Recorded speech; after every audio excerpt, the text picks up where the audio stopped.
Ketemu lagi dengan kita di channel Mas Nang. Dalam video kita kali ini kita akan bahas tentang iPhone 11 buat tahun 2024. Masih worth it sampai kapan kira-kira untuk iPhone 11 ini? iPhone 11 adalah seri iPhone keluaran tahun 2019, di mana di tahun yang sama ada seri Pro-nya. Dan iPhone 11 ini adalah seri base model, adalah lanjutan dari iPhone XR, di mana iPhone XR masih cukup laris dan iPhone 11 ini di tahun 2024 ini juga masih cukup laris. Mungkin di antara kalian juga masih banyak yang ngincer iPhone ini untuk pemakaian tahun 2024. Untuk harganya sekarang juga masih ada barunya, cuman ya masih cukup lumayan mahal di angka 6 jutaan untuk kapasitas 64 GB. Padahal di angka 7-8 juta rupiah kita bisa dapat iPhone 12 dengan kapasitas 128 yang tentunya second dan lebih worth it dibandingkan iPhone 11 ini. Kalau dari sisi harga, cuman dari beberapa hal yang ada, kita bisa simpulkan dari 5 hal ini, di mana untuk 5 hal ini adalah tiap poin akan kita bahas. Untuk yang pertama adalah poin desain, di mana untuk poin desain ini, iPhone 11 masih terlihat cukup jadul dibandingkan seri iPhone 12 ataupun yang lebih baru. Karena iPhone 11 ini masih mengadopsi desain yang masih curve ataupun masih membulat, bukan flat design ala iPhone 5 series.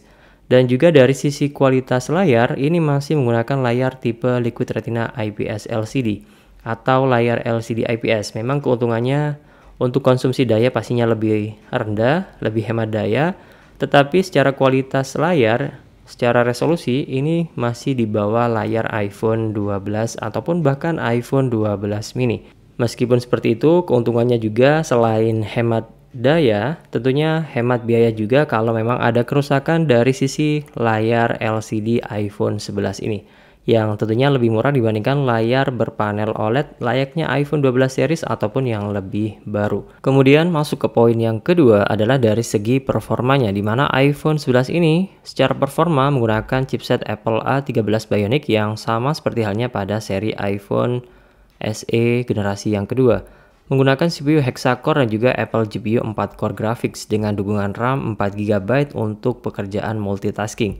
Saya rasa untuk chipset Apple A13 Bionic ini masih cukup lumayan oke untuk menggunakan ataupun untuk menjalankan berbagai macam aplikasi ataupun game, dan juga untuk multitasking juga masih cukup lancar untuk pemakaian sehari-hari. Ya minimal kalau mau pakai iPhone ini setidaknya pakai internal storage 128 atau 256GB untuk memaksimalkan kemampuan dari iPhone 11 ini. Kemudian dari sisi baterai, iPhone 11 ini dibekali dengan baterai 3110 mAh yang saya rasa juga masih cukup mumpuni untuk pemakaian seharian. Jadi cukup lumayan gede untuk baterai iPhone 11 ini. Cuman masih bisa kalian optimalkan lagi dengan menggunakan baterai pihak ketiga atau aftermarket dengan kapasitas yang lebih besar untuk meningkatkan baterai life dari iPhone 11 ini untuk pemakaian lebih lama lagi. Jadi dari sisi performa, iPhone 11 ini saya rasa juga masih cukup bagus untuk penggunaan sehari-hari. Kalau untuk penggunaan berat saya rasa ya minimal iPhone 13 ataupun iPhone 14 untuk performa yang lebih bagus. Kemudian dari poin yang ketiga adalah dari sisi kameranya, di mana iPhone 11 ini sudah dibekali dengan dua lensa pada kamera utamanya. Masing-masing berukuran 12 megapiksel untuk lensa wide dengan bukaan lensa 1.8 dan lensa ultra wide dengan bukaan lensa 2.4. Sudah mendukung juga untuk dual LED dual tone flash, sudah mendukung juga untuk HDR, dan untuk perekaman videonya bisa sampai 4K 60fps yang tentunya masih bisa kalian sesuaikan saja dengan kebutuhan. Karena makin gede resolusi video yang kita pakai, tentunya akan makan space lebih besar di iPhone kita. Dan untuk kamera depannya, ini menggunakan ukuran yang sama 12 megapiksel dengan bukaan lensa 2.2. Sudah mendukung juga untuk Face ID dan juga fitur HDR, dan untuk perekaman videonya juga bisa maksimal di 4K 60fps. Bisa 30fps juga, bisa 24fps. Bisa kalian sesuaikan saja dengan kebutuhan. Sudah ada image stabilizer buat kamera utama ataupun kamera depan dari iPhone 11 ini. Jadi dari sisi kamera masih cukup mumpuni untuk penggunaan sehari-hari dan masih bisa diandelin untuk penggunaan ya common user lah untuk iPhone 11 ini. Kemudian poin yang keempat adalah dari sisi fitur. Dari sisi ini saya rasa cukup kurang ya, memang sudah mendukung untuk fitur dual SIM, fitur eSIM atau embedded SIM juga sudah mendukung pada iPhone 11 ini. Sudah mendukung juga untuk IP68, water resistant, Apple Pay, kemudian NFC, kemudian fast charging dan juga wireless charging. Itu adalah fitur standar kalau saya rasa ya.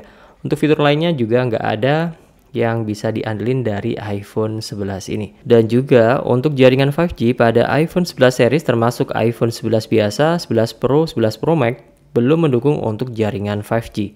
Jadi buat kalian yang memang cari iPhone yang bisa mendukung untuk jaringan 5G, ya minimal iPhone 12 series atau yang lebih baru. Kemudian untuk poin yang terakhir adalah dari sisi iOS-nya. Di mana iPhone 11 ini kalau dari sisi iOS, iPhone 11 ini kemungkinan besar akan maksimal di tahun 2024 ini atau di iOS versi 18. Karena di tahun 2024 adalah tahun kelima untuk iPhone 11 series termasuk iPhone 11 Pro, iPhone 11 Pro Max dan juga iPhone SE 2020 atau iPhone SE 2. Karena memang dirilis di tahun 2019 dan sudah memasuki tahun kelima di tahun ini. Jadi di tahun depan ataupun di tahun depannya lagi kemungkinan besar iPhone ini sudah tidak lagi kebagian update iOS terbaru. Jadi buat kalian yang memang mau beli iPhone untuk pemakaian jangka panjang dan pengen tetap dapat update iOS terbaru, tentunya iPhone 11 series bukan jadi opsi pilihan buat kalian. Ya, tidak lain tidak bukan karena memang masanya sudah habis di tahun 2024 ini karena sudah tahun kelima atau 5 kali update yang bisa dinikmati pada iPhone 11 ini. Ya, buat tahun 2024 ataupun tahun kedepannya minimal iPhone 12 ataupun iPhone 13 untuk tetap bisa dapat update iOS terbaru. Untuk iPhone 12 series pun kemungkinan besar juga maksimal di tahun depan di iOS versi 19 di tahun 2025. Jadi semuanya kembali ke kalian. Kalau saya rasa iPhone 11 ini juga kurang worth it buat kalian ambil, dari sisi harga juga masih cukup lumayan mahal. Mendingan nabung dikit lagi buat beli iPhone 12 ataupun iPhone 13, lebih sabar sedikit bisa dapat iPhone yang lebih baru. Tentunya dapat fitur yang lebih banyak, kualitas yang lebih bagus dibandingkan iPhone 11 ini. Tentunya iPhone 12, 13 sudah mendukung jaringan 5G, sudah menggunakan layar yang lebih bagus, desain yang lebih bagus, update iOS yang lebih panjang dibandingkan iPhone 11 ini. Jadi iPhone 11 ini kurang saya sarankan, dan untuk worth it enggaknya, kalau dari update iOS pastinya maksimal di tahun 2024 atau tahun 2025. Itu untuk iPhone 11 ini. Jadi minimal ya iPhone 12 ataupun iPhone 13 untuk tahun 2024 untuk pemakaian yang lebih enak dan lebih nyaman dan gak worry tentang update iOS karena memang masih kebagian di tahun 2024 ini. Semoga bermanfaat, jangan lupa like, subscribe, dan share, dan terima kasih. Sampai jumpa di next video di channel Mas Nang. Bye-bye.